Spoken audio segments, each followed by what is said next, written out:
బండి గట్టి 16 బండ్లు గట్టి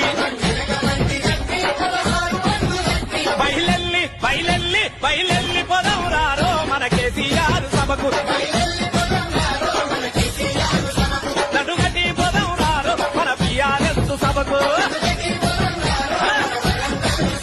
స్త్రీ పురుషులంతా కలిసి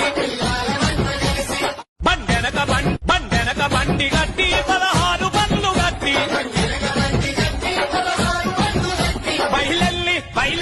బయలెల్లి పొదవురారో మన కేసీఆర్ సభకు